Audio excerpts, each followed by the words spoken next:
Hi friends, ரொம்ப வருடமாக வரன் தெரியும். உங்களுக்கு மனதிற்கு பிடித்த மாதிரி வாழ்க்கை துணை அமையலையா? அப்போ நம்மளோட சேனலை பாருங்கள். உங்களுக்கான வரனை உடனே தேர்ந்தெடுங்க. வாங்க இன்றைய இலவச வரன்களை பார்ப்போம். பெயர் சங்கீதா, வயது 32 வயது ஆகுதுங்க. ராசி ரிஷப ராசிங்க. ஜாதின்னு பார்த்தீங்கன்னா இந்துவில் போயர் சமுதாயத்தை சார்ந்தவங்க. படிப்பு 10ஆம் வகுப்பு முடிச்சிருக்காங்க. இவங்க இப்போதைக்கு எந்த ஒரு வேலைக்கும் போகலான்னு சொல்லியிருக்காங்க. ஆனால் ஆல்ரெடி வேலைக்கு போயிட்டு இருந்தவங்க தாங்க.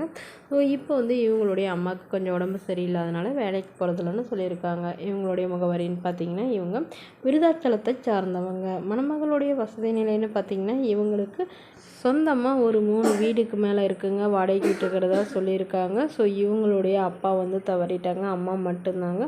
உடன் பிறந்தவங்கன்னு பார்த்தீங்கன்னா ஒரு அண்ணாங்க. இவங்களுடைய அண்ணாவும் வெளிநாட்டில் இருக்கிறதா சொல்லியிருக்காங்க. ஸோ இவங்களுடைய எதிர்பார்ப்புன்னு பார்த்தீங்கன்னா வரக்கூடியவர் இவங்களுக்கு முதல் திருமணம் தாங்க. ஸோ வரக்கூடிய மணமகனுக்கு ஒரு 50 to 60 வயதுக்குள்ளே இருந்தாலும் ஓகே தான் அப்படின்னு சொல்லியிருக்காங்க. ஆனால் முதல் வரனாக தான் கேட்டிருக்கிறாங்க. இவங்களுடைய மணமகனுடைய வசதி எதிர்பார்ப்புன்னு பார்த்தீங்கன்னா மணமகன் ஓரளவு நடுத்தர குடும்பத்தை சார்ந்தவராக இருந்தால் போதும். சொந்த வீடாக இருந்தாலும் ஓகே தான், வாடகை வீடாக இருந்தாலும் ஓகே தாங்க. முடிஞ்ச அளவு வீட்டோட மணமகனாக வேணும் அப்படிங்கிற மாதிரி கேட்டிருக்காங்க.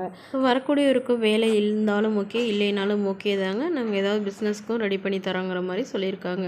ஸோ மேலும் இந்த மணமகள் தன்னோட ஃபோட்டோ கொஞ்சம் மறைச்சி போடுங்க, நேரில் கேட்குறப்ப ஃபோட்டோ கொடுத்துருங்கன்னு சொன்னதுனால ஃபோட்டோ கொஞ்சம் மறைச்சி போட்டிருக்காங்க. இந்த மணமகளை உங்களுக்கு பிடிச்சிருந்தா கீழே உள்ள வாட்ஸ்அப் நம்பரை தொடர்பு கொள்ளவும். அடுத்த வரன் பேர் பார்த்திங்கன்னா ரதி தேவி, வயது 36 வயது ஆகுதுங்க. ராசி கடக ராசிங்க. ஜாதின்னு பார்த்தீங்கன்னா இந்துவில் போயர் சமுதாயத்தை சார்ந்தவங்க. படிப்புன்னு பார்த்தீங்கன்னா இவங்க பிஇ முடிச்சிருக்காங்க. ப்ரைவேட் கம்பெனியில் வேலை பார்த்துட்ருக்காங்க. மாதம் 20,000 சேலரி வாங்குறதா சொல்லியிருக்காங்க. இவங்களோட திருமண நிலைன்னு பார்த்தீங்கன்னா இவங்களுக்கு 2ஆம் மனம் தாங்க. ஸோ வரக்கூடியவருக்கு ஃபஸ்ட்டாக இருந்தாலும் ஓகே, செகண்டாக இருந்தாலும் ஓகேன்னு சொல்லியிருக்காங்க. இவங்களுடைய முகவரின்னு பார்த்தீங்கன்னா கடலூரில் வசிக்கிறாங்க. ஸோ இவங்களுக்கு உடன் பிறந்தவங்க அப்பா அம்மான்னு யாரும் இல்லைங்க. இவங்க ஹாஸ்டலில் வளர்ந்ததாங்க. லவ் பண்ணி கல்யாணம் பண்ணிக்கிட்டதாகவும் இவங்களுடைய கணவர் இவங்கள ஏமாற்றிட்டு வேறொரு பெண்ணோட போயிட்டதாகவும் சொல்லியிருக்காங்க. அதுக்கப்புறம் தனிமையில் இருந்த இவங்களுக்கு இப்போ இவங்களுடைய ஃப்ரெண்ட்ஸுங்கெலாம் சேர்ந்து மறுமணம் பண்ணி வைக்கிறதா முடிவு பண்ணியிருக்காங்க. ஸோ அதனால் ஜாதி வேறு ஜாதியாக இருந்தாலும் ஒன்றும் பிரச்சனை இல்லைங்க. மணமகன் நல்ல குணமானவராக இருக்கணும், நல்ல ஒழுக்கமானவராக இருக்கணும். அதுதான் எங்களுக்கு முக்கியம்.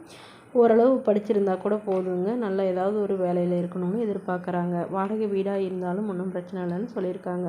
ஸோ இந்த மணமகள் சொந்தமாக சம்பாதிச்சு ஒரு 2 லட்ச ரூபாய் கையிருப்பில் வச்சுருக்கிறதாகவும் ஒரு 15 சவரன் நகை சேர்த்து வச்சுருக்கிறதாகவும் சொல்லியிருக்காங்க. ஸோ நல்ல ஒரு நம்பிக்கையானவராக வேணும். வரக்கூடியவருக்கு திருமணமாகி குழந்தை இருந்தாலும் நான் ஏற்றுக்கிறேன் அப்படிங்கிற மாதிரி சொல்லியிருக்காங்க. ஸோ இந்த மணமகளை உங்களுக்கு பிடிச்சிருந்தா கீழே உள்ள வாட்ஸ்அப் நம்பருக்கு உங்களுடைய முழு விவரங்களையும் எங்களுக்கு சென்ட் பண்ணுங்கள். நாங்கள் இந்த மணமகள் வீட்டாருக்கு அனுப்பி வைத்து இவங்களுக்கு ஓகேங்கிற பட்சத்தில் மணமகள் வீட்டாரின் ஃபோன் நம்பர் இலவசமாக வழங்கப்படுங்க. இதுபோன்ற இலவசங்களை உடனுக்குடனே உங்களுடைய ஃபோன்லேயே தெரிஞ்சுக்கணும். நம்மளோட சேனலை சப்ஸ்கிரைப் பண்ணி அருகில் உள்ள பெல் ஐக்கனை கிளிக் பண்ணி ஆன்லைன் செட் பண்ணிக்கோங்க. Okay friends, thank you. இது முற்றிலும் முழுக்க இலவசமான வரன் பதிவு மட்டுமே.